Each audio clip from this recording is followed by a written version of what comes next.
All right, you've taken the DNA test over the holidays maybe, and you're either waiting for your results to come back still, or you've got some time on your hands. So what can you do in the meantime? Well, here's a little primer in the way your DNA results will look like when you get them back from Ancestry.com. Here's your DNA story on the left, DNA matches in the center, and then something that Ancestry calls through lines, and that's going to help you find different people that may be related to you using family trees. That's a very interesting concept to the DNA offering, and you can do some valuable research on that sometimes. So here's your DNA story here on the left. It's going to have your ethnicity estimate.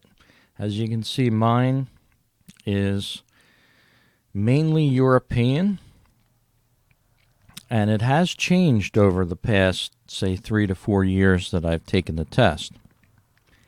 There's one other region here that it's mentioning as well. We can click on that and see more about this.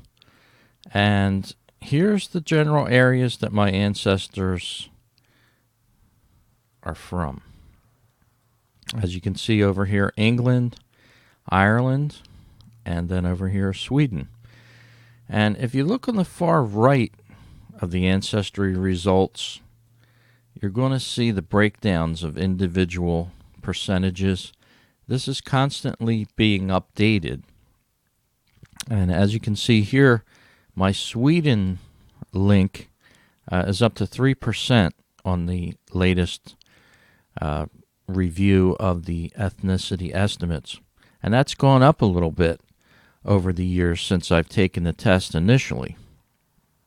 And why is that?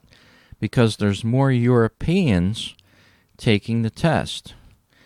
The more people that are included in the database, the better information is coming back to Ancestry.com. They can narrow things down a little bit better and get you a more accurate reflection of your ancestry.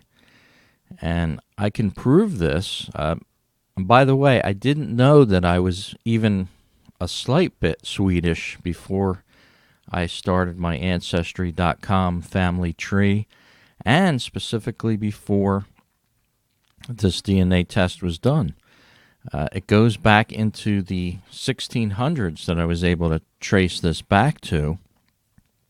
And the original settlers of Delaware, the state of Delaware, before it was the state of Delaware, are where some of my ancestors actually arrived in the United States. They came over on a boat. It was a settled colony of Sweden and Finland. They used to take boats from these countries over into the early colonial, pre-colonial actually, days of the United States. And that goes before William Penn as well, and the British. So that's my small interesting story about my Swedish ancestry here. And going back to the main page here of the results summary, as I said, you're going to be introduced to more people that match to you directly through the DNA test here in the center. I'm up to 451 now. And on the right-hand side is your through line. So this might be the best time for you to start your family tree. If you haven't started your family tree, a lot of the people that take the DNA test have an interest in genealogy and studying their roots and things. Why don't you take the next step and start your family tree? It's something that's easy to do.